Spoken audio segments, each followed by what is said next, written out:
Les gens, bonjour ou bonsoir, ça dépend à l'heure que vous regardez cette vidéo. Comme on dit, likez, partagez, surtout commentez et abonnez-vous. Donc pour la petite histoire, c'est des personnes qui m'écrivent en me disant depuis un certain temps tu parles de moteur asynchrone, mais souvent alimenté avec des variateurs de vitesse ou bien des démarrages progressifs. Alors que nous, on utilise toujours le démarrage étoile triangle qui a fait ses preuves. Ensuite, il est fiable, solide et il n'a pas d'électronique puisque même au niveau de la bascule entre l'étoile et triangle, on utilise un bloc tampon pneumatique qui se trouve sous le contacteur de ligne.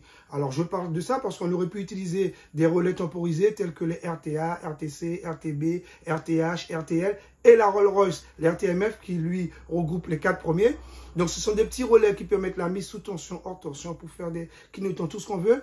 Par exemple chez vous, si vous avez des appareils qui sont sensibles et que vous avez peur lorsque l'EDF revient, que l'appareil se mette en route directement, vous mettez ce petit appareil-là via un contacteur et quand le courant revient, eh bien, lui il attend en fonction du temps qu'on a programmé et après un certain temps, clac, il met votre appareil sous tension. Quand le courant est reparti, même tout de suite, quand il revient, il met pas le courant directement sur votre appareil, il temporise un peu et après il le met sous tension. Alors j'explique ça, c'est parce que pour pouvoir faire le démarrage étoile-triangle, il faut qu'on sache la tension secteur qu'on a, ainsi que la tension que préconise le constructeur sur la plaque de son moteur triphasé. Je dis bien triphasé parce que plusieurs amis ont vu, j'ai un ami qui a vu un moteur triphasé, marqué 220, il me dit « Ouais, mais je peux brosser ça chez moi ». Alors le truc qu'il y a, c'est qu'il faut savoir qu'on parle soit de tension simple ou de tension composée. Alors ce que vous avez chez vous en 220 monophasé, c'est une tension simple puisque c'est une phase qui a été prise avec le neutre, par exemple phase 1 neutre qui nous donne 220, phase 2 neutre, phase 3 neutre. Alors je dis 220 toujours jusqu'à maintenant, à savoir qu'à partir de 1996, on est passé de 230 en tension simple à 400 tensions composées, alors qu'avant on était en 220 et 380. Alors savoir que la tension composée, c'est la tension simple que multiplie racine carrée de 3. Donc, lorsqu'on a cette tension-là, c'est à partir de là qu'on pourra savoir quel couplage qu'on fait sur notre moteur triphasé. Alors, il ne faut pas confondre le couplage fixe et le couplage pour faire un démarrage étoile-triangle, puisque en fin de compte, c'est les contacteurs qui vont se charger de faire le couplage. Je vais expliquer ça un peu plus loin. À la base, j'étais allé acheter du matériel de fourniture électrique et j'ai vu un carrossier qui achetait des fusibles. Alors, je l'ai vu avec plusieurs boîtes de fusibles. Je dis, ouais, mais tu vas faire une constellation. Non, c'est des fusibles que j'ai sur mon compresseur et qui pètent. Donc, j'ai emmené mon moteur plusieurs fois chez le gars qui répare les moteurs. Bon, il venait chez Alain, mon copain Alain. Et il lui a dit, mais ton moteur n'a rien du tout, il n'y a pas de court-circuit, et lui ne comprenait pas. Donc, il passe son temps chez fusible, puisque par moment, lorsque le compresseur était un peu chaud, les fusibles ne claquaient pas. Donc, chaque matin, il se trouvait à changer des fusibles. Donc, je lui ai dit, fais-moi voir ta boîte. Alors, il avait une boîte de fusibles GG 10 ampères, mais, en 10338, mais GG. Alors, à savoir que les fusibles, on avait GI, GG et GF. Alors, GF, ce sont les fusibles familiales pour les maisons. GI, c'était l'ancienne appellation, on est passé à GG. Pour son compresseur, il aurait dû acheter des fusibles 10-3 par 38, mais AM, c'est écrit en vert, accompagnement moteur. Pourquoi? Et c'est de là l'utilisation du démarrage étoile triangle. Ça, c'est pour lorsqu'on a des courants un peu plus forts, mais j'explique en gros, il n'a pas besoin de ça, mais c'est par rapport à ça. Parce qu'un moteur asynchrone, lorsqu'il démarre, il consomme entre 4 à 8 fois IN, voire même 10, ça dépend si on utilise la tension crête. Donc, ce qui fait le problème des fusibles GG, c'est qu'ils ne sont pas faits pour supporter cette pointe-là. C'est-à-dire, dès qu'ils voient qu'il a dépassé 10, il pète. Alors que le fusible AM, accompagnement moteur, il est fait pour tolérer cette pointe de démarrage-là. Ce qui fait, puisque ce sont des fusibles qui travaillent à partir de 4 fois IN. Donc, lorsque le fusible AM voit l'intensité monter, il ne fond pas. Il attend, et le moteur, après, il redescend à sa valeur du courant nominal, et à ce moment-là, il n'y a pas de souci. Donc, ce que je vais faire maintenant, je vais montrer la plaque à borne d'un moteur asynchrone et expliquer exactement comment c'est fait à l'intérieur et ce qu'on va faire tout à l'heure pour pouvoir réaliser ce fameux démarrage étoile-triangle. J'ai ouvert ma plaque à borne. Donc, je peux voir le symbole étoile, le symbole triangle et qui me dit comment positionner mes barrettes de couplage en fonction des couplages utilisés, soit étoile, soit triangle. Je peux voir aussi les tensions d'alimentation secteur L1, L2, L3 qui sont sur U1, V1 et W1. Alors je signale qu'on peut inverser aussi en mettant sur U2, V2, W2. Ça ne change rien du tout. Ok, ça revient au même. Alors maintenant, ce que je vais faire, je vais contrôler les différents isolements. Là, j'ai U1, V1, W1, W2, U2, V2.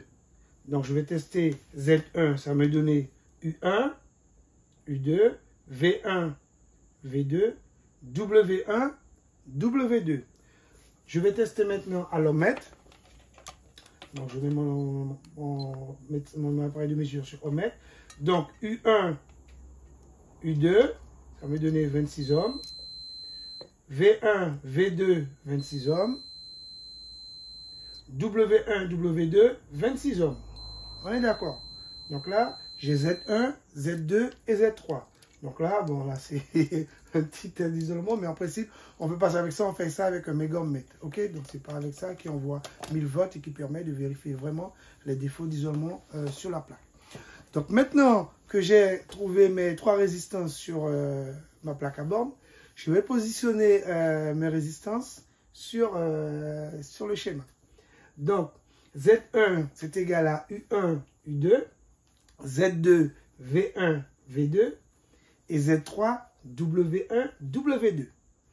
Alors, on me dit, pour faire un couplage étoile, je dois positionner mes résistances telles quelles. C'est-à-dire que Z1, U1, U2, OK? Ensuite, je positionne Z2, V1, V2, et Z3, W1, W2. Et ce qu'on peut voir maintenant, c'est qu'au niveau du point milieu, c'est-à-dire mon point de neutre, ça s'appelle, puisque au niveau de l'EDF, c'est la même chose qu'ils font et qu'ils le mettent à la terre pour nous faire le neutre. Donc mon point de neutre, ça va être là. Je me rends compte que U2, V2 et W2 sont ensemble. Donc, lorsque je vais faire mon couplage étoile, il faudrait que je puisse relier U2, V2, W2 ensemble. Et mon alimentation secteur L1, L2, L3, ça sera sur U1, OK, V1, OK, et W1. Donc maintenant, on va faire notre couplage étoile.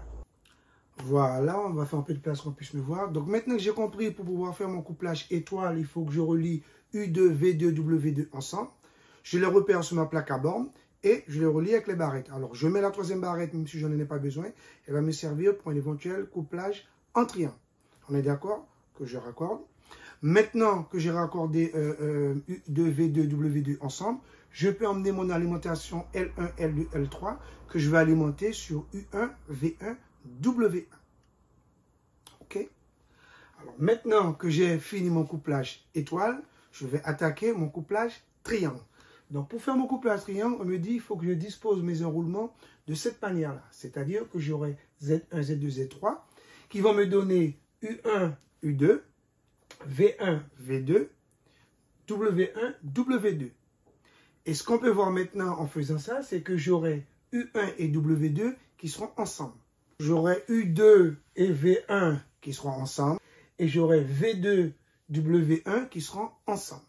Donc ce que je fais maintenant, je vais sur ma plaque à borne et je recherche exactement U1 et W2.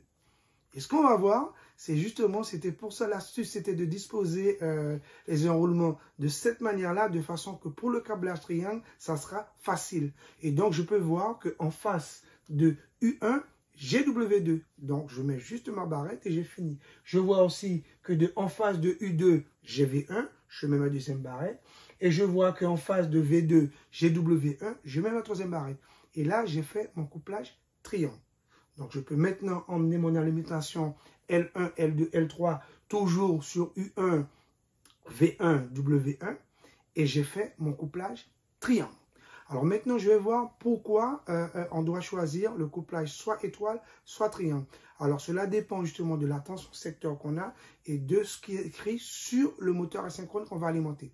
Alors, moi, je vais travailler avec la tension secteur qu'on a ici. C'est une tension composée de 400 volts. Et la tension simple, c'est une tension de 230 volts.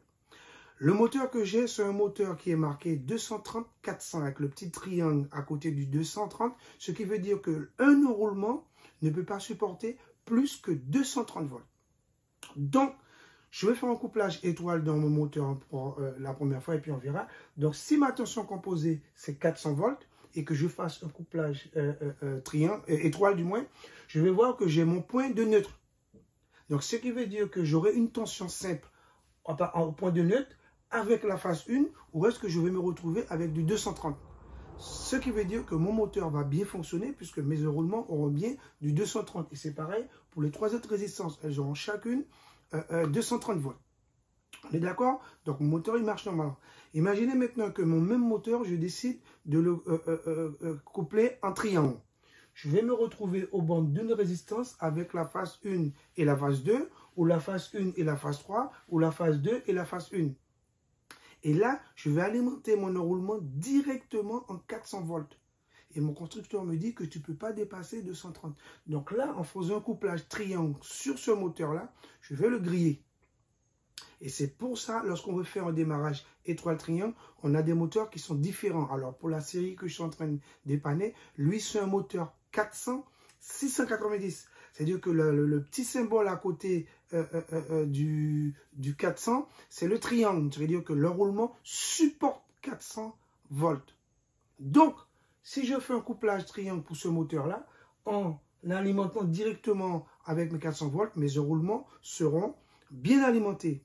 Par contre, si ce moteur-là, je fais un couplage étoile avec, ok, j'aurai 400, mais je vais me retrouver au banc de mon roulement avec mon point de neutre avec 230 volts. Puisque, comme on a dit, 400 divisé par racine carrée du 3, ça me donne 230. Résultat, mon moteur sera sous-alimenté, mais il va tourner un peu. Et c'est là l'astuce de faire le démarrage étoile-triangle, c'est justement de faire le moteur démarrer en étoile, donc de sous-alimenter les enroulements au départ, de façon que la machine puisse prendre de l'inertie.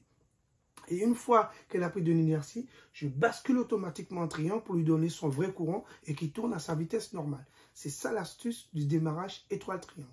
Donc, on verra que pour pouvoir faire ça, je ne pourrai pas venir brancher, débrancher, brancher, débrancher au niveau de la plaque à bandes. Ce que je vais faire sortir les 3 enroulements, c'est-à-dire je vais faire sortir U1 V1W1 et U2 V2W2. Je vais le ramener sur des contacteurs et je vais me charger de faire le couplage à l'extérieur de la plaque à bandes. C'est ça l'avantage du triangle. Donc, au lieu d'avoir que 3 fils qui vont arriver dans mon moteur, j'aurai 6 fils. Bon, j'aurai 7 avec la terre. Donc, je fais sortir U1 V1W1, U2 V2W2 et je l'emmène sur mes contacteurs.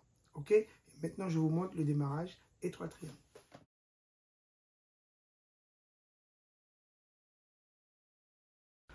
Voilà, mon fameux bloc tempo pneumatique sans électronique qui va me permettre de gérer le temps entre le démarrage étoile et ma bascule en triangle. Puisque il ne faudrait pas que le système bascule trop vite avant que mon système n'ait pris une certaine inertie. Parce qu'on va se retrouver dans le même souci des points d'intensité, des chutes de tension sur le réseau. Alors, à savoir au niveau de mes blocs tempo, j'ai 2 types. J'ai le bloc tempo travail, donc avec le symbole comme ça. On voit bien que comme ça ressemble à un parachute, au moment de la mise sous tension de mon contacteur, mes contacts vont prendre du temps pour changer d'état. Alors que lorsque je veux mettre mon contacteur hors tension, eh bien, mon contact va basculer rapidement. Au niveau du bloc tempo repos, c'est l'inverse. Quand je veux mettre sous tension mon contacteur, mes contacts vont changer d'état rapidement. Et lorsque je vais enlever l'alimentation de mon contacteur, eh bien, mon contact va prendre du temps pour changer d'état. Comment ça fonctionne pour le bloc tempo travail? À l'intérieur de mon bloc tempo, j'ai une membrane. Au-dessus de la membrane, j'ai une vanne qui va me permettre de gérer le débit d'air que je veux. Plus ou moins, donc ça va être le temps. OK? À la base de ma membrane, j'ai une soupape avec un ressort qui bloque en permanence l'entrée et la sortie d'air au niveau de ma membrane. Et j'ai une colette rigide. Je vais expliquer en gros à quoi sert cette colette rigide plus tard. En bas, j'ai quoi? Eh j'ai mes 2 contacts NO-NC qui sont sur un dispositif semblable à une balance. OK? Ensuite, pour faire fonctionner tout ça, j'ai un gros dispositif, bon c'est petit mais gros dans le principe, qui fonctionne pareil que pour un fusil. Puisque je vais retrouver un levier d'armement, un chien de percuteur, le ressort du percuteur, une gâchette et une détente. Ça fonctionne comment? Au moment de mettre mon contacteur sous tension, j'ai la tige qui va tirer le dispositif qui sera accroché à ça et qui va mettre en place mon levier d'armement. Mon levier d'armement, qu'est-ce qu'il va faire? Il va armer mon chien percuteur et maintenu grâce au ressort du chien percuteur. Et à ce moment-là, j'ai une petite détente blanche qui va apparaître au milieu de mon dispositif. Pendant ce temps-là, ma membrane, qu'est-ce qu'elle fait? Elle est en train de se remplir d'air. Et comme elle se remplit d'air, elle descend. Elle descend, elle descend, elle descend, jusqu'à ce que la partie pièce rigide que je parlais autour de la soupape va finir par toucher ma détente. Au moment qu'elle a touché ma détente, mon percuteur qui lui avait une pièce solidaire avec ma balance, va faire ma balance changer d'état. Donc ce qui fait que mon contact NO va se fermer et mon contact NC va s'ouvrir. Maintenant, j'enlève l'alimentation de mon contacteur. Mon dispositif, ce qu'il va faire au niveau de ma petite pièce, elle va ouvrir ma soupape. Donc l'air va pouvoir s'échapper rapidement au niveau de ma membrane. Mon tissu va remonter et en remontant, il va faire rebasculer mes contacts. À ce moment-là, mon contact NO va s'ouvrir et mon contact NC va se refermer. Voilà comment fonctionne le principe du bloc tampon pneumatique. Et voilà, mon fameux démarrage étoile triangle, fait un peu à la va-vite, mais c'est pour juste comprendre le fonctionnement. Donc là, je peux voir que j'ai mon verrouillage mécanique. Donc c'est le dispositif mécanique qu'il y a entre les deux contacteurs qui fait que lorsque un contacteur est enfoncé, l'autre ne peut pas entrer. Et lorsque l'autre est enfoncé, le premier ne peut pas entrer. En plus du verrouillage mécanique, j'ai par-dessus mon verrouillage électrique. C'est-à-dire que lorsque mon contacteur KM3 va être alimenté, il va ouvrir la commande de mon circuit de KM1. Et quand KM1 va être alimenté, il va ouvrir la commande de mon circuit KM3. Deuxième chose à vérifier, c'est au niveau de l'alimentation pour mon moteur. Puisque si je fais une inversion de phase au moment de basculer en triangle, ça risque de faire de gros dégâts. Un moteur qui change de rotation en pleine course, ça ne devrait pas beau à voir. Donc, au niveau de mon alimentation, je vois que j'ai L1, L2, L3 qui passe dans mon contacteur de ligne et qui ressort en L1, L2, L3. Et ce câble-là, je vais le raccorder, comme on avait dit, sur U1, V1, W1. On est d'accord? Donc, ce que je fais, je peux déjà écrire sous ce câble-là U1, V1, W1. Et si je remonte en amont de mon contacteur de ligne, je peux écrire aussi directement sur mes câbles U1, V1, W1. Là, on est bon. Maintenant, je vais récupérer mes câbles pour mon bornier U2, V2, W2. OK? Donc, on me dit que W2, c'est violet. OK? U2, c'est orange. Et V2, c'est blanc. Donc, je peux écrire directement sur mon câble. OK? W2, U2, V2. Et donc, en amont de mon contacteur, je peux écrire aussi W2, U2, V2. On est d'accord? Et on me dit que pour faire le couplage triangle, il faut que je relie W2 à U1. Et si je suis W2, je vois bien qu'il est avec U1. Ensuite, on me dit qu'il faut que je relie U2 à V1. Si je prends U2, je vois bien qu'il est avec V1. Et ensuite, on me dit que V2 doit être relié avec W1. Si je suis V2, je vois bien qu'il est avec W1. OK?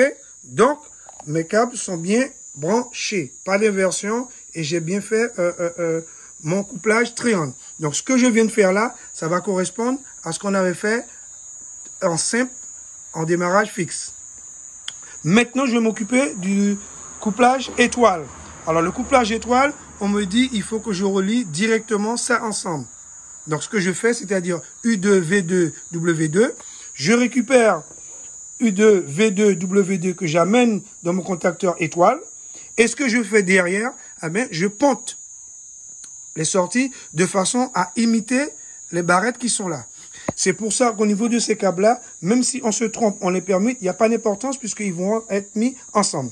OK?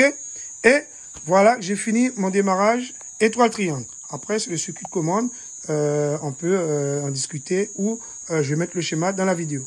Donc là, quand je vais alimenter, il va basculer KM1 et KM2 et ensuite KM3. Là, on voit qu'il a fait rapidement, c'est ce que je disais. Donc, si on fait ce système-là, alors que c'est un moteur qui a besoin de beaucoup plus d'inertie, ça va pas aller. Donc, je l'éteins. Et avec mon bloc tampon que j'ai expliqué tout à l'heure, j'augmente le temps. Donc, je freine le passage de l'air dans ma membrane. OK? Et je repars. OK? Donc là, j'ai quand même... Voilà. Je vais encore l'éteindre et augmenter encore le temps. Voilà. C'est reparti. Voilà. Voilà. Donc là, je sais que mon moteur a pu prendre une bonne vitesse. OK?